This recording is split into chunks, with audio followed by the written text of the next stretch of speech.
Bem, pessoal, estamos então finalmente começando, né, o panorama do Antigo Testamento que eu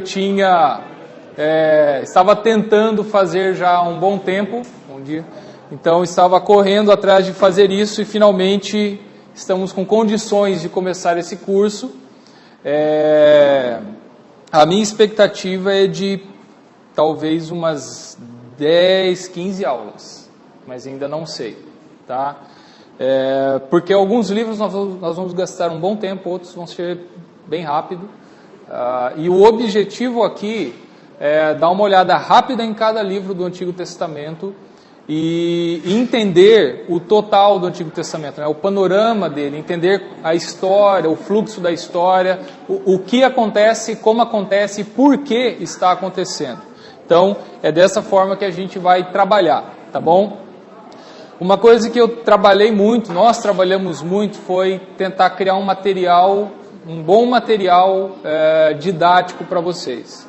Então a gente vai disponibilizar alguma coisa para vocês terem, né? Não tanto à mão, mas pelo menos no computador, né?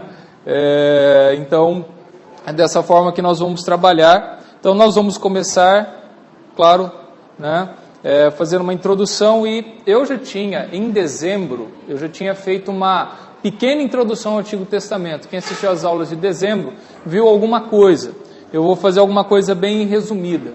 Gente, se tiver faltando cadeira, a gente pede lá na outra classe. Não tem mais cadeira aí? Tem uma, né? Bom, então, se vier... o Alex vai sentar aí, né? Então tem só mais um local. Tem a do Nielsen também. Essa daqui também pode ser usada, se precisar. Deixa eu já pôr ali, se alguém precisar pegar ela.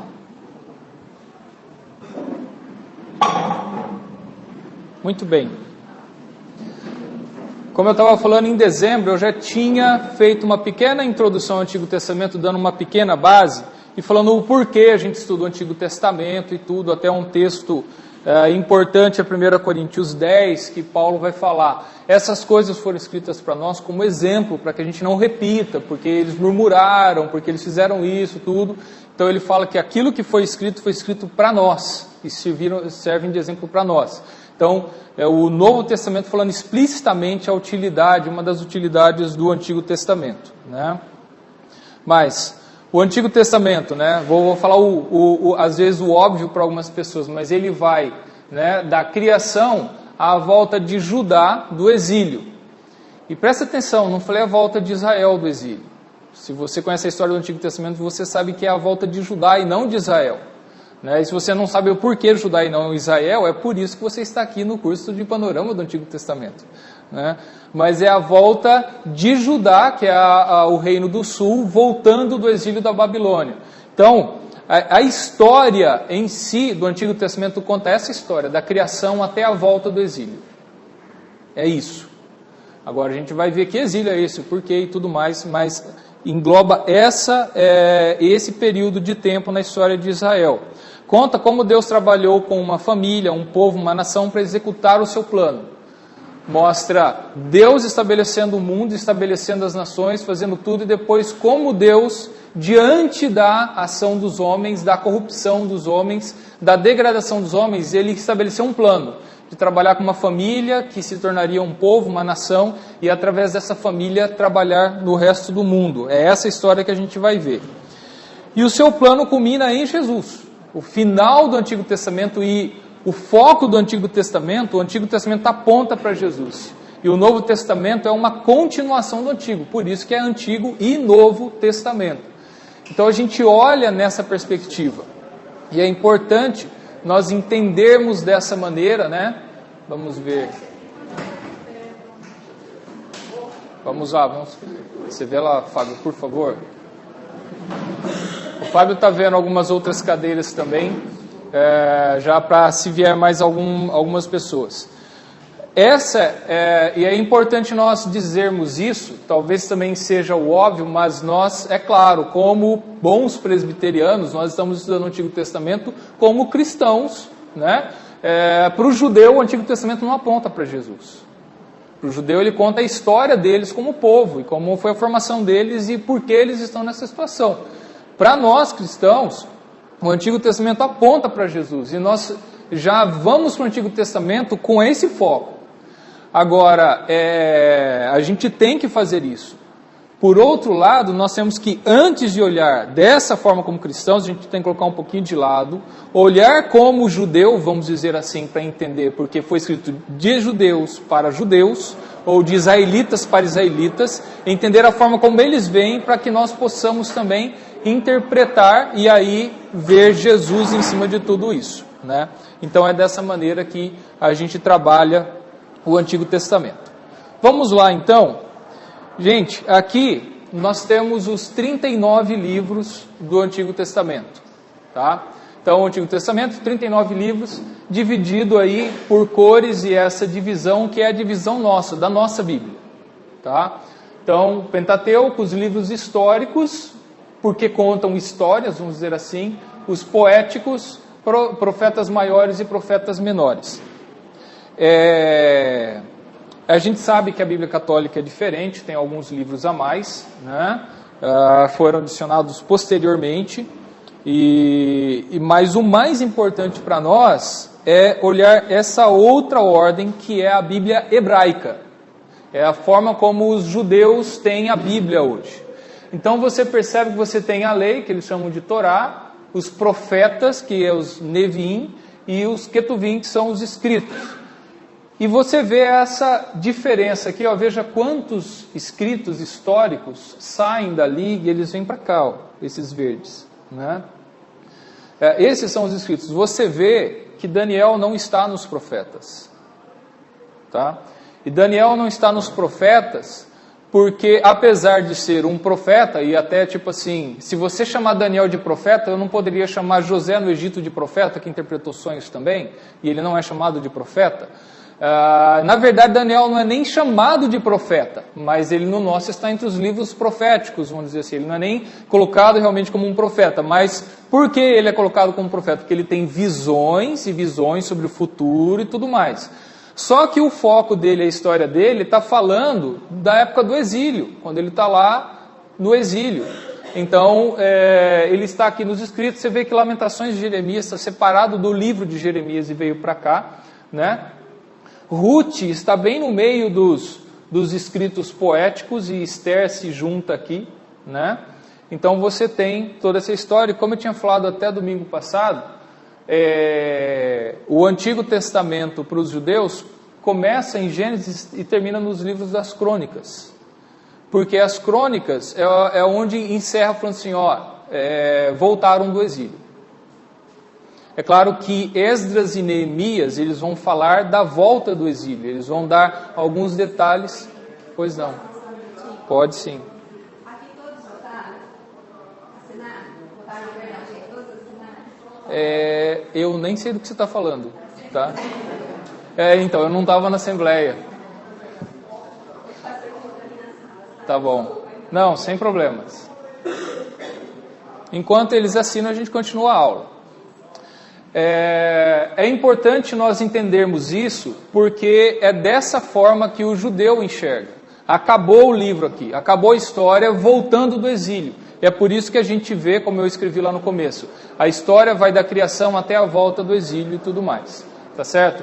Só um detalhe, os livros das crônicas na Bíblia hebraica é apenas um único livro, é um único livro. O livro dos Reis é apenas um livro. Esdras e Neemias é apenas um livro, são juntos, tá? E há outras diferenças, por exemplo, nos Salmos existe uma diferença da numeração dos Salmos na Bíblia hebraica, porque tem um Salmo que é junto, assim como, por exemplo, Salmos 9 e 10, antes eles compunham um Salmo só. E todo mundo concorda que compunha, em algum momento foram separados.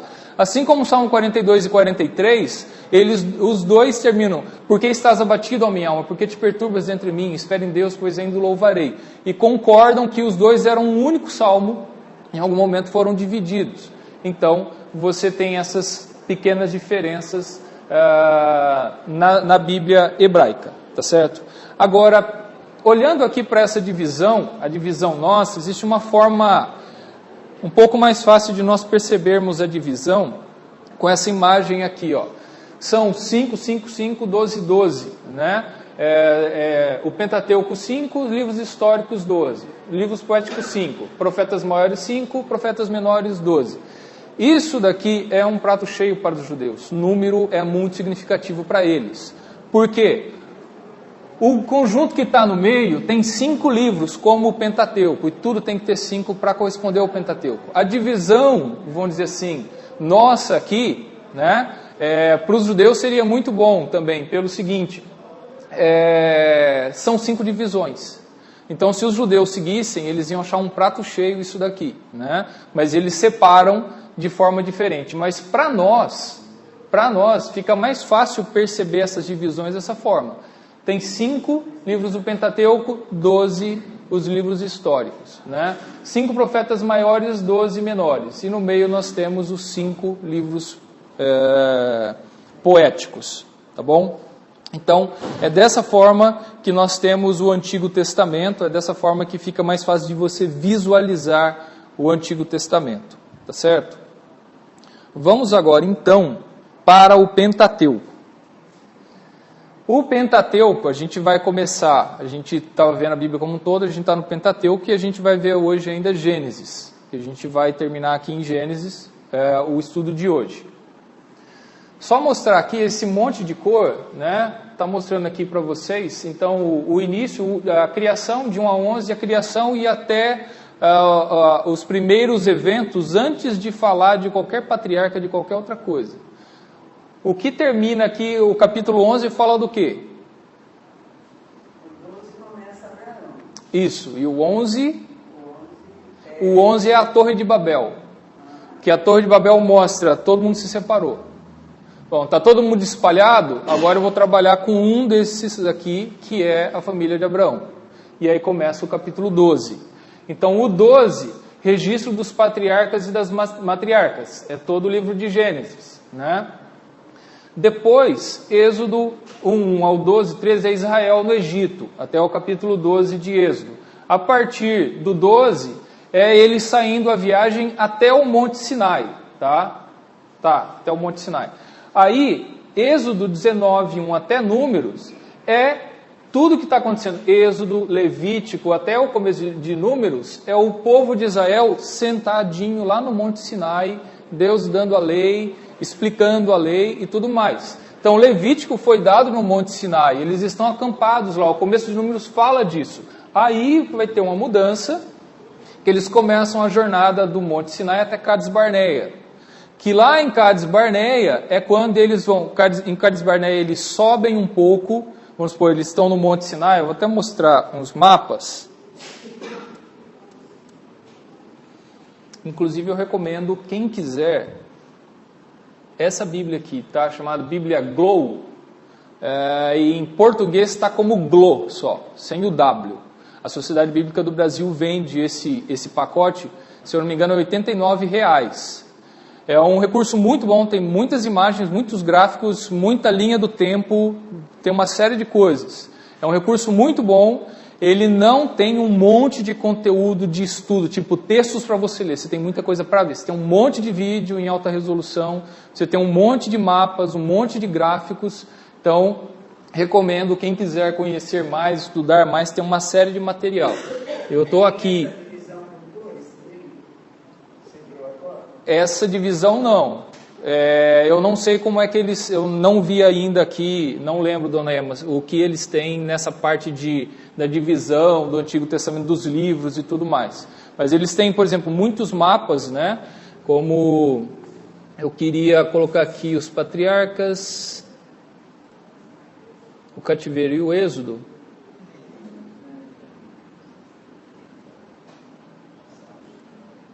Aqui, acho que nos espiões, é que eu estou com uma versão aqui que eu não... Aqui, ó, esse daqui mostra claramente. Cades Barneia. Então, o que acontece? É quando eles vão para Cades Barneia, é que eles vão lá os espias para ver e voltar o que tinha acontecido. Deixa eu voltar aqui, ó. O que tinha acontecido aqui? Eu falei, eles estão até o Monte Sinai. Chegou aqui nesse roxo aqui, ó. Jornada no deserto do Monte Sinai até Cades Barneia. Aí eles saiu do Sinai, Deus fez o pacto com eles no Sinai, está tudo resolvido, tudo bonitinho, vamos subir. Eles sobem até Cades Barneia, que está aos pés da terra prometida. Aí quando chegar aos pés da terra prometida, né, aqui ó, Israel acampado em Cades Barneia também, continua falando, essa aqui é a jornada, esse aqui é o acampamento. O vermelho, peregrinação desde Zin ao monte de Hor, as planícies de Moabe. Por quê? Nesse ponto aqui, foi quando, nesse momento da história, é que eles chegaram em Cades Barneia, estão acampados, daí Deus fala, manda 12 espias para ver a terra. Aí os 12 espias vão lá, ver a terra inteira, vai até lá em cima e volta. Aí 10 falam, vamos fugir daqui que os caras são poderosos. Não quero saber. Aí Josué e Caleb falam, não, Deus prometeu, Deus vai nos dar força. O povo desobedece, decide fugir, aí que eles vão fazer outras caminhadas. Aí que eles vão começar a vagar pelo deserto, né? Os 40 anos vagando pelo deserto. Peregrinação, diziam ao monte de Hor, as planícies de Moabe. Então, e depois, ó, Números, até o Deuteronômio inteiro, é isso daqui, Israel acampado em Moabe. Daí eles ficam em Moabe, que é mais para o outro lado. Eles já, né, eles estavam aqui para subir, e eles ficaram caminhando no deserto lá e ficaram desse lado aqui que é Moabe.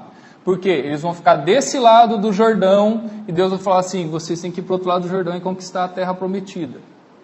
Então, é dessa forma, né, o Pentateuco se divide nessa história, da criação, os patriarcas até chegar o povo aos pés de entrar na terra prometida. É isso que engloba, então, o Pentateuco. Tá? É essa história que o Pentateuco conta. Então, aqui criação, queda, julgamento e aliança, eleição de Abraão, conservação de sua descendência. Por quê? Aqui está se falando da humanidade em geral. Começou aqui no capítulo 12, vem falar de Abraão, e agora a Bíblia foca só nessa família, vamos dizer assim, nesse clã, nessa linhagem. Porque Deus começa a fazer um plano de como resgatar a humanidade através desse clã, através desse grupo, né, caminhar com eles, e vai mostrar o resto todo, como Deus trabalhou isso, e como saiu de um homem, de uma família, e virou uma nação, e Deus preparou tudo isso, né, deixou eles preparados, fez uma aliança, a gente vai ver mais em detalhes, caminhando nos livros, vai ver mais em detalhe essas coisas. Então essa é uma visão geral do Pentateuco, que a gente vai caminhar então nos livros do Pentateuco, tá? Agora, focando mais ainda, Gênesis. Aqui não está muito claro, você pela fé está vendo um quadrado cinza aqui, tá? Então, mas é cinza, pela fé é cinza, tá certo? Então, é o seguinte, isso daqui só está mostrando que período da história Gênesis pega. Está até muito pequeno aqui, para vocês verem, mas e talvez depois a gente faça até mais claro. Cada mudança de azul aqui é um período da história de Israel, né?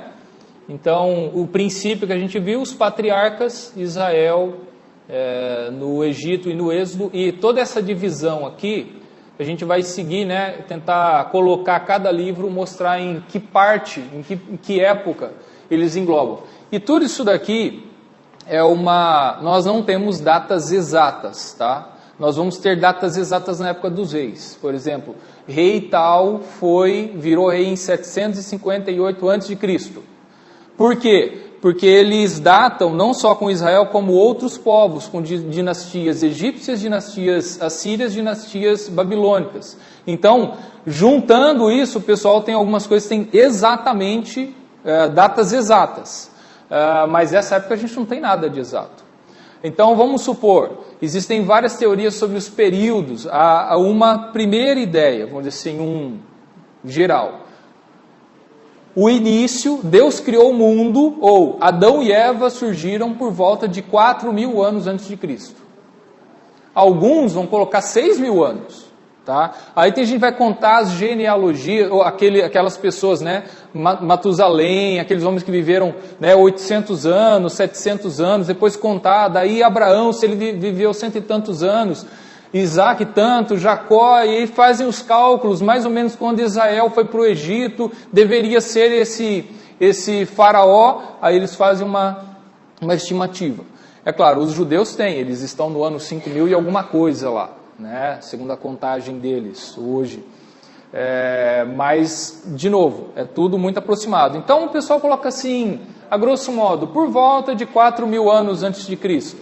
Se fosse isso, a história do início, da criação e tudo, e os patriarcas até o fim de Gênesis, seria aí por volta de 1.900, talvez, contando mais 400 anos de cativeiro que vai acontecer para começar o Êxodo, né?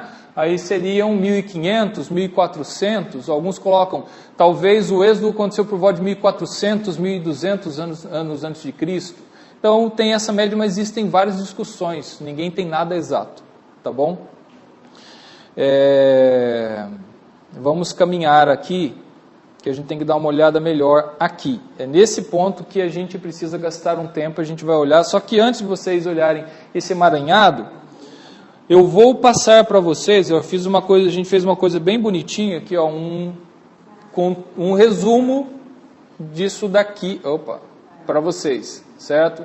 Só que eu não vou dar impresso, vai ser arquivo PDF. E você não vai distribuir para ninguém enquanto eu não acertar todas as coisas. Muito obrigado, vocês são legais. Então, mas para cada livro a gente vai fazer, né? Graças a Deus eu tenho uma auxiliadora idônea que fez a maior parte dos gráficos, né? Virtuosíssima. Além de ser linda, né? Desculpa, gente. O problema é minha humildade, né?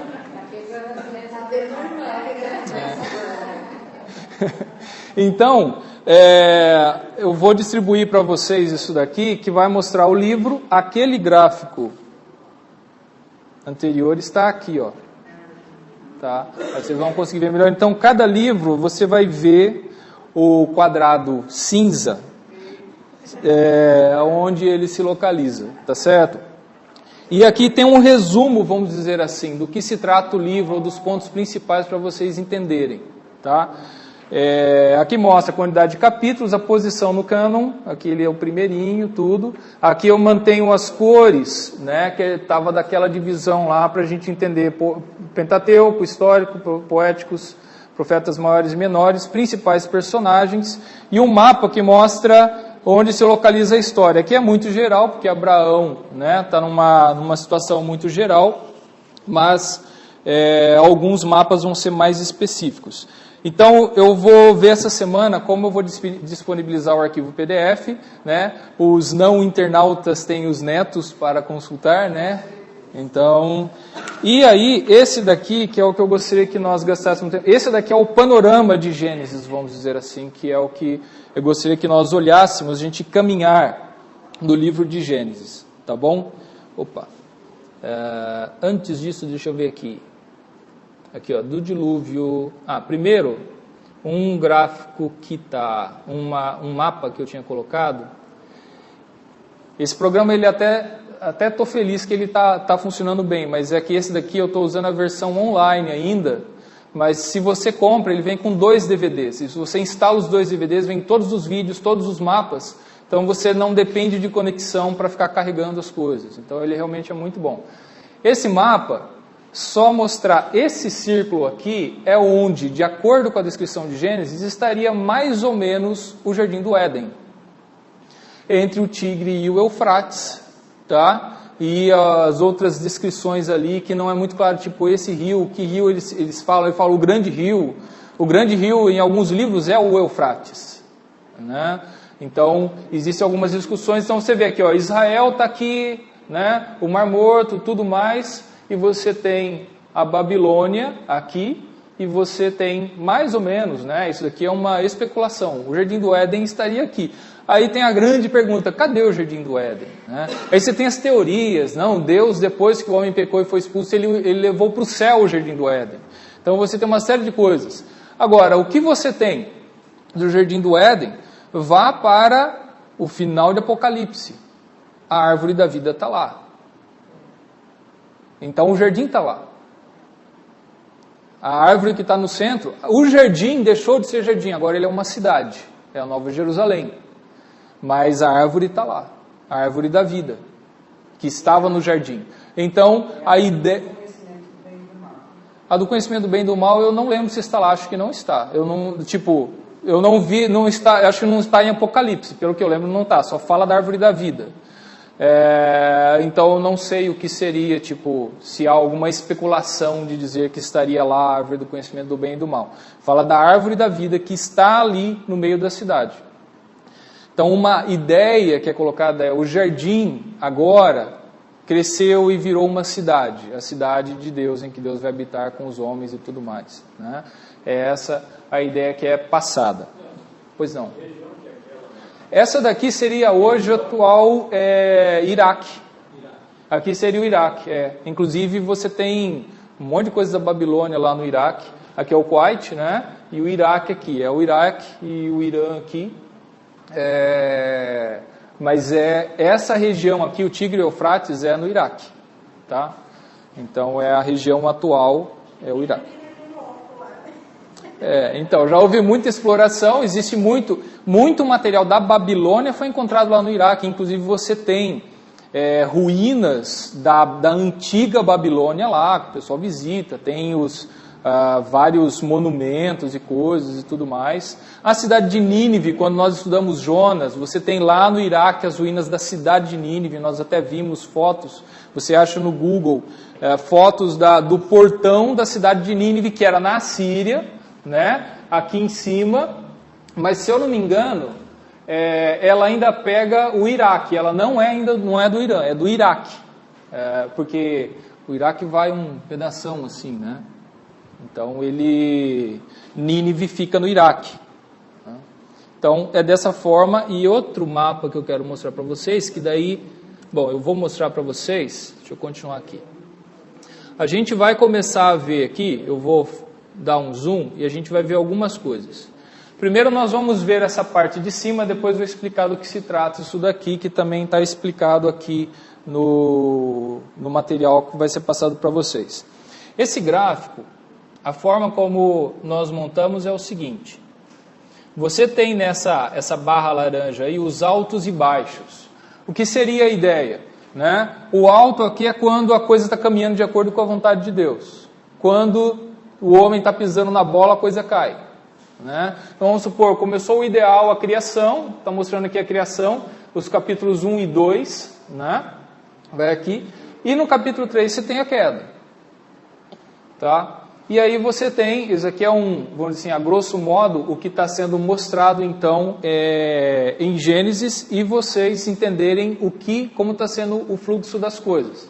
Então você tem a queda, alguns eu até nem coloquei assim, vamos supor, né? Começa Caim e Abel, Adão, Abel oferece sacrifício, mas também tem, né, o irmão matando o outro e tudo. Você tem no capítulo 6 a corrupção do gênero humano, ou seja, o relato dizendo assim, ó, Deus fez de tudo e não dá jeito, e aí ele vai fazer o quê? Ele vai anunciar o dilúvio. Né? E é até no 7 que aparece Noé, vai aparecer a descendência dele, vai falar dele, vai falar desse homem Noé, continua no capítulo 8, e aí então vem essa aliança com Noé. Deus faz uma aliança com Noé. E esse vai ser um dos pontos chaves que a gente vai ver, que Deus é um Deus de aliança. Né? Então, aliança com Noé. Deus faz essa aliança, tudo bem. E acontece o dilúvio. Beleza, aqui aconteceu o dilúvio. Né? A aliança com Noé é depois do dilúvio. Tá? Já passou o dilúvio, Deus faz uma aliança com ele. Que o símbolo é? Muito bem, exatamente. Então está aqui, né? Aqui no capítulo 9 que isso é relatado. Tudo bem, aqui vai falar da descendência de Noé e tudo mais. Capítulo 11 vem para a Torre de Babel. Então, mostra também essa história, Deus criou, o homem caiu, a coisa não vai, Deus vai destruir, então a coisa melhora com Noé, cai de novo. Mostra que a coisa não está se resolvendo. Né? Então, o gênero humano está corrompido, eles se reúnem num planalto e dizem, vamos fazer o nosso nome, né, grande, vamos construir uma torre, juntar todo mundo falava a mesma língua, e aí Deus vai, visita e fala assim, ó, vamos espalhar eles, porque esse pessoal junto está fazendo mais besteira do que separado, vamos dizer assim. Então, Deus viu ali a perversão do homem. né? Vamos nos juntar para nos fazer fortes, nos fazer poderosos e tudo mais. Aí talvez você veja uma crítica a superpotências ou supercorporativismo, ou sei lá, alguém, principalmente o pessoal do lado social, pode especular muito, e com certeza isso daqui foi muito explorado pela teologia da libertação. Agora, o que acontece? Você tem, né, aqui, depois da Torre de Babel, já começa o capítulo 12, e o 12, 1, 2 e 3, que é o ponto-chave de Gênesis, que é Deus chamando Abraão, né? Vamos lá para o texto, é importante a gente ver ele. Pois não. A gente viu que Deus criou o céu, a terra, o mar, os rios, divisões, sol, lua, tudo mais. Criou Adão e Eva. Isso. Mas tinha mais gente lá. Tinha mais gente, todo mundo saiu de Adão e Eva, ou já não tinha. Você tem Você diz que é mais gente, junto, anjos, não sei. Isso daí. Pessoas. O que a gente especula, existe uma série de discussões sobre isso. O que a visão tradicional que a gente vê, não, só tinha Adão e Eva. Agora, o que acontece? Eles não tiveram só 2 filhos, tiveram vários filhos, né? Só 2 são relatados por um caso, para contar o que aconteceu com eles. Não está falando que eles só tiveram esses 2 filhos. Eles podiam ter tido muitos filhos, né? E aí sim, até que você vai falar, então, irmãos casavam-se com irmãos. Sim, casavam-se com irmãos. Que daí já vi gente falando assim, não, naquela época, assim como o pessoal vivia muitos anos, né, centenas de anos, eles podiam ter uma genética muito melhor do que a nossa, e aquela história de irmão casar com irmão, ter crianças defeituosas, poderia não acontecer. Então existe uma série de especulações de como isso funcionava, né? A história da criação e o que se segue até a queda, ela é alvo de um monte de discussões, exatamente por isso, porque você não tem respostas. O texto bíblico não tem respostas. O texto, ele fala, era desse jeito e foi assim, tudo mais. Tinha só Adão e Eva, eles tiveram filhos, esses filhos se casaram, aí fala que eles se casaram, fala que Caim teve filhos e filhas e tudo mais, então aí a gente conclui. Então, se tinha só Adão e Eva, tiveram filhos, casaram irmão com irmão. E aí foi crescendo, foi, né, se multiplicando. E contando ainda, se baseando unicamente no texto bíblico, esse pessoal vivia centenas de anos, 300, 400, 500, 600 anos, né? Então tinha tempo de ter muito filho, de ter muita troca, né, de irmãos, ou de uma pessoa casar às vezes com um sobrinho, sei lá, com o neto, não sei como poderia ser. E aí sim, aos poucos foi dividindo, né, as famílias crescendo. E você tem a questão de quanto tempo isso durou, porque, de novo, você tem alguns relatos, você tem a genealogia de algumas pessoas, não quer dizer necessariamente de todas as pessoas. Agora, por outro lado, você tem as várias ideias e estudos, tipo assim, não, Adão e Eva, eles simplesmente simbolizavam a humanidade, principalmente até porque Adão significa humano, né? O homem, ele inclusive quando é o começo, Deus fez o homem e mulher os criou à imagem de Deus, então chama o homem, né, de homem e mulher, fazendo uma diferenciação, então falando, criou o ser humano, homem e mulher os criou. Então você tem o texto assim, que ele não vai falar assim, criou o homem Adão, não, está falando, ele criou o ser humano.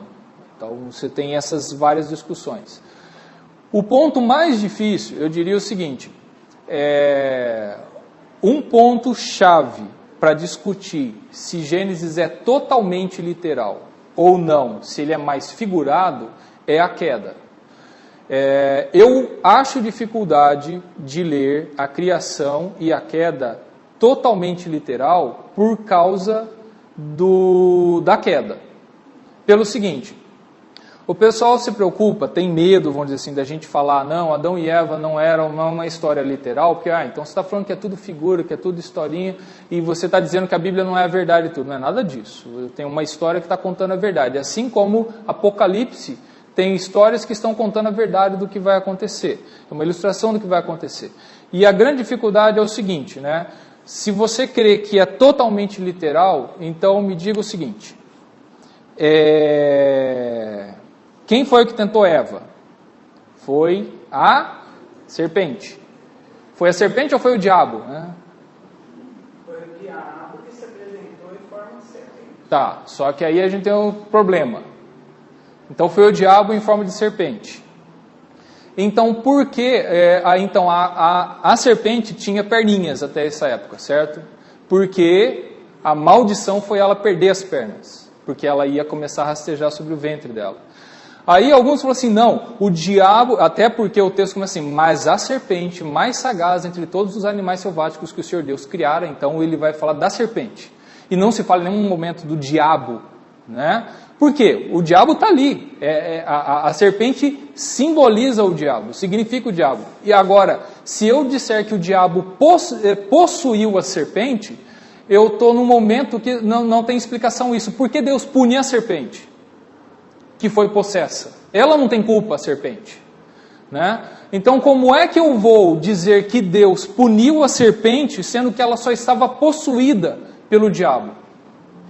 Então, aí você começa a entrar num beco sem saída. Se você levar totalmente literal, você não acha lógica. Você entra numa situação absolutamente inédita. Não existe isso de punir quem está possesso, e não o possuidor, vamos dizer assim, e não o diabo.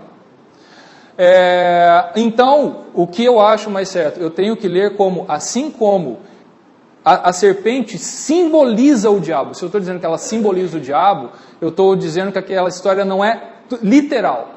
Que ela é uma história para contar exatamente o que aconteceu na criação. Que talvez eu não entenda como aconteceu exatamente, mas é uma forma de explicar o que aconteceu com o ser humano. Então, como foi que o diabo entrou nessa história? Como é que ele tentou o ser humano? Né? É isso que a gente tem que entender. Né? Aí, essa discussão sobre a criação, sobre a interpretação, dá umas 5 aulas. Ô, Sandro. Outra coisa que é esse assunto aí.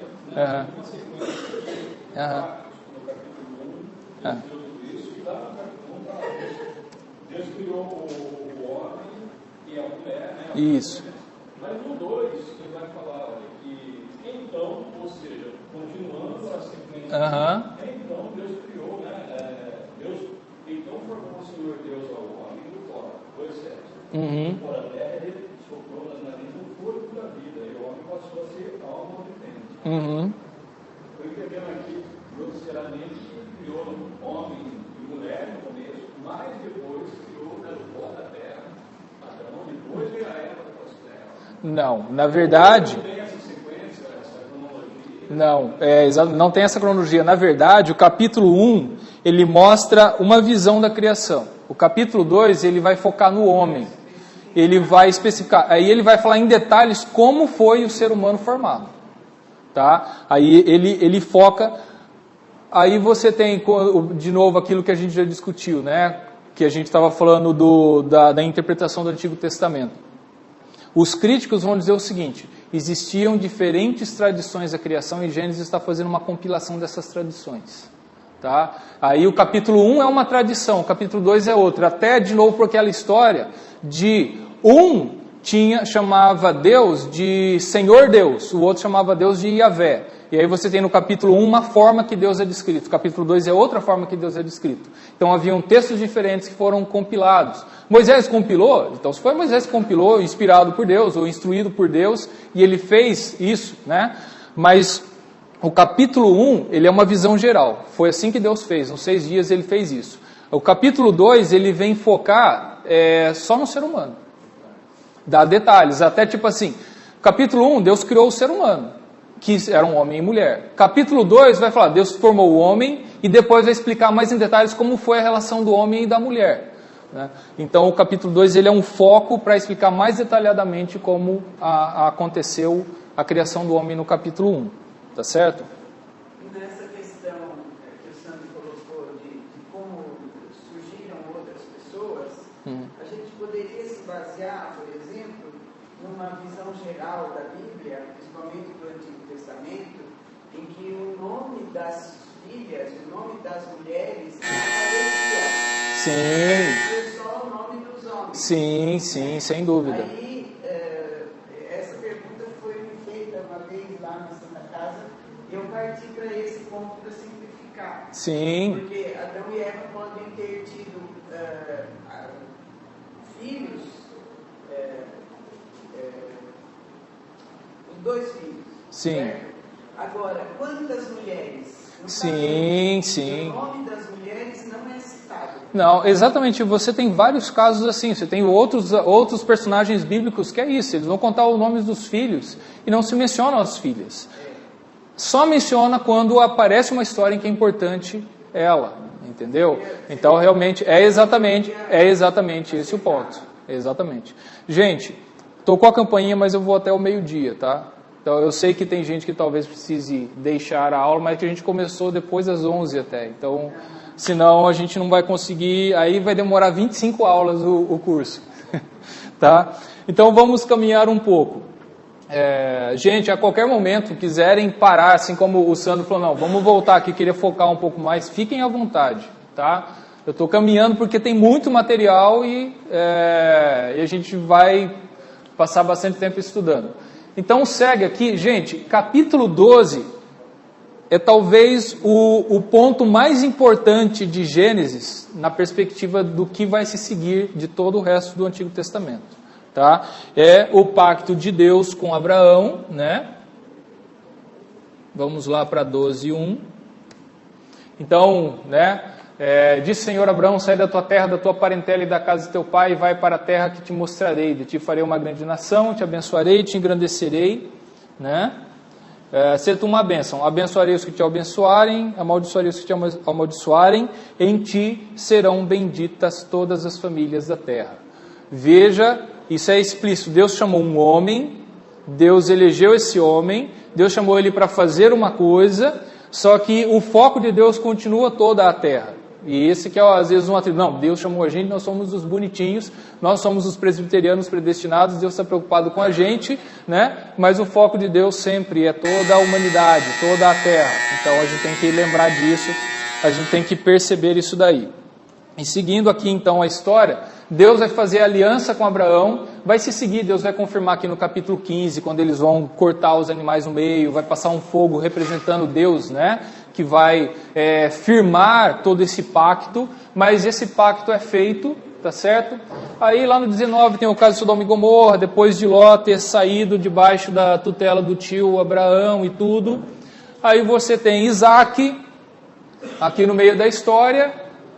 O Isaac, dos 3 patriarcas, Abraão, Isaac e Jacó, é o menos, ele quase não aparece. Ele é até muito tímido. Se você vê a psicologia do Isaac, ele era o filhinho sendo cuidado pela mamãe, protegido pela mamãe. Então parece que é um personagem escondido, né? E aí você tem Jacó e Esaú, que são os 2 personagens, e principalmente Jacó, que vai seguir a história. E aqui, Jacó e Esaú, nessa história vai ter, né? E aqui está caído aqui, porque é nesse ponto aqui, no capítulo 27, que o Jacó vai enganar o pai Isaac. Ele vai ter que fugir, vai ser enganado por Labão e tudo mais. E é aqui quando ele está voltando como um homem transformado, e aqui ele vai deixar de se chamar Jacó e vai se chamar Israel, porque lutou com Deus, né? E segue aqui a história, a reconciliação de Jacó com Esaú vai acontecer aqui. E você tem aí então, parece que meio quebrado na história, na sequência da história, o capítulo 34. Na verdade, existem duas histórias, os capítulos 34 e o capítulo 38, que entram 2 histórias assim, meio de sopetão, vamos dizer assim. O 34... Tá? Diná e os siquemitas, que vai acontecer um problema, vai simplesmente contar a relação depois de Israel com Siquém. Diná é uma das filhas de Jacó, né? E ela é violentada por um siquenita, aí o chefe dos siquenitas vai lá, negocia, não, ó, meu filho que violentou ela, casa com ela, deixa tudo beleza, eles fazem um acordo, daí vai Simeão e Levi e mata todo mundo, né? E daí o Jacó fica bravo com eles, vocês estragaram tudo, a gente estava em paz, agora a gente tem que fugir, esse povo vai querer destruir a gente, tudo. E o 38 também parece meio distoante pelo seguinte, Judá e Tamar. E o interessante do 38 com Judá e Tamar é o seguinte, que já começou aqui no 37 a história de José. Inclusive é aqui que vai falar assim, eis a história de Jacó, e começa a falar de José. Tá? Então aqui está falando de José, mas de repente, pá, cai essa história de Judá e Tamar. Que é uma história meio estranha, né? Mas o Judá, ele tinha os filhos dele, o filho dele casou com a Tamar, só que antes de ter filhos ele morreu, aí pela lei tinha que pegar um outro irmão para gerar filhos, o irmão não quis, né? Ficava enganando, derramava o sêmen na terra para não engravidar a mulher, Deus matou o cara também. Aí ela tinha o irmão mais novinho, ele falou, Judá, espera meu filho crescer para você ter um outro marido para te dar filho, enquanto isso fica lá na casa do seu pai. Aí ela, vendo que o menino cresceu e Judá não dava o filho para ela se colocou como prostituta na porta de uma cidade, veio o Judá e teve relações com ela. E ela ficou com o cajado dele, com o selo dele como penhora para ele pagar o serviço, até ele trazer um cabrito como paga do serviço. Né? Ela ficou grávida, 3 meses depois ficaram sabendo, a sua nora, ela adulterou, ela está grávida. Manda matar ela. Tamar é a situação para ele. E aí o que acontece? Ela chega e fala assim, olha, você quer me matar? Você reconhece quem é o dono desse cajado e desse selo? Foi com esse cara que eu adulterei. Daí o Judá percebe, nossa, ela é mais justa do que eu, porque eu não dei o meu filho para fazer o que tinha que ser feito, e ela foi lá e fez o que era certo. Por que essa história? Né? Por que essa história? Porque é da descendência de Tamar que vai sair a família de Davi, de Jessé. Então essa história é importante para a história do povo de Israel. Dentro de Judá, o clã de que vai sair Tamar é de onde vai sair Jessé e Davi. Então essa história está ali. Só rolo. Não, só gente boa. Entendeu? Aqui só tem gente boa. Então a história é... E isso que é legal, né? A gente vê Deus, gente boa igual a gente, e Deus está usando. Né? E Deus está usando. Continua o plano dele, apesar de nós. Né? Deus se aproveita de um traço cultural muito forte que Sim. de dar descendência para aquele outro, Uhum. né? E dali vai nascer Jesus. E olha, é até interessante isso, olha a heresia, né? A mulher se faz de prostituta para ter relações com o sogro, para ter um filho. E ela foi considerada justa por ter feito isto. Veja como o que é justo tem a relação cultural. Vai colocar isso como uma coisa justa hoje. Né? Vamos parar por aí, né? Então, veja esses 34 e 38, parece quebrar a história, mas vai explicar algumas coisas que vão acontecer lá no futuro. Segue a história com José. José, diante de Faraó, é aqui que ele interpreta os sonhos, né? Aqui, está muito baixo, que ele está lá na prisão, está sofrendo na mão do povo, tudo. Aqui ele muda. Jacó no Egito. Aí quando o José já se apresentou para os irmãos, mandou chamar o pai. E termina o ponto alto, a bênção de Jacó. Aqui no capítulo 49, Jacó vai proclamar uma bênção para os filhos, para as tribos. E é assim que termina o livro de Gênesis. Então você vê essa história, e você tem essa família, Abraão, Isaac e Jacó, e toda essa história se seguindo. Né? Para a gente finalizar aqui, deixa eu explicar do que se tratam esses pontos. Vocês vão ter aqui no PDF também eu explicando. Esses pontos, eles mostram a segunda forma como você pode entender a divisão de Gênesis. É a divisão por uma palavra-chave. Essa palavra-chave ocorre nesses versículos, em mais 2 versículos também, mas é redundante, está repetindo o que está falando nesses. É uma palavra que chama Toledot, e essa palavra, ela significa gerações. Essas são as gerações de Jacó. E é engraçado que até no 2,4 começa, essas são as gerações do céu e da terra. A mesma palavra é usada para falar, por exemplo, 10:1, né? São estas as gerações dos filhos de Noé, sem que eu já começa a falar, né? Depois você vai ter lá o último, né, que é o 37:2. Olha o que é a tradução. A palavra história ali é exatamente a mesma palavra para gerações, tá? É que o tradutor achou melhor traduzir, porque esta é a geração de Jacó. Tendo José 17 anos, ele não fala de Jacó, ele coloca o personagem principal José. Por quê? O que importa falar dos descendentes de Jacó é o José, a história de José, e ele vai começar a contar essa história, né? E aí por isso que vai também entrar, bom, o Jacó é o personagem principal, mas eu tenho que contar uma coisinha para vocês de Judá, que é uma historinha escabrosa, mas é importante. E ele coloca lá. Então, essa palavra gerações ou descendentes, tem uma série de traduções para ela, mas gerações, é o ponto onde ele começa a falar no livro. Bom, vou começar a falar de como foi a terra criada. Aqui ele vai começar a falar dos primeiros descendentes das suas famílias. Aqui vai falar da família de Noé, já vai mencionar as gerações de Noé. E vai seguindo, tá? Depois que vai falar de Esaú, aqui Jacó, vai falar de Esaú, de Jacó e Esaú por aqui, que ele, às vezes ele vai contando história, de repente ele fala assim, ó, deixa eu dar um resumo para vocês de como é o ramo familiar aqui do pessoal. É dessa forma que o pessoal às vezes separa Gênesis ou divide Gênesis, tá bom? Pois não. Adão e Eva, um monte de gente chegou, tá? Aí chegou o momento de a Torre de Babel. Isso. Aquele povão Já tinha tido um outro reset lá na história, né? Capítulo 6, o dilúvio, acabou uma família só de novo. E começa a espalhar a família. Aí chega a espalhar, tem um monte de gente, Torre de Babel. e da Torre de Babel, sim, aí nesse momento a gente começa a olhar para Adão e seguir a história. Isso. Porque a Torre de Babel é o ponto-chave para dizer o seguinte: as famílias, as nações foram separadas. E ele começa a dizer, esse aqui é o que fez a nação tal, que fez a nação tal, e começa a dar um geral das nações. Daí, com esse povo todo, ele fala assim, bom, ele pegou lá Tera, que era o pai de Abraão, e ele já tinha até a ideia que se mostra que Deus já tinha mandado o Tera caminhar, porque ele sai de Ur dos Caldeus e vai até Arã. Lá em Arã que Deus fala, em Arã o pai morre, Deus fala para Abraão, Abraão, sai daqui da família de seu pai e vai embora, para onde eu estou te mandando.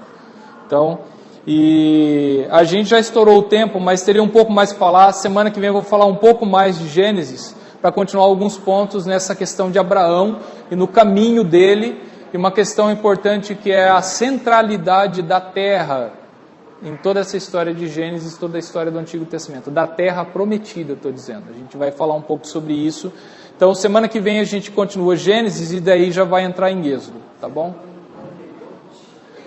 Toledot é a palavra hebraica.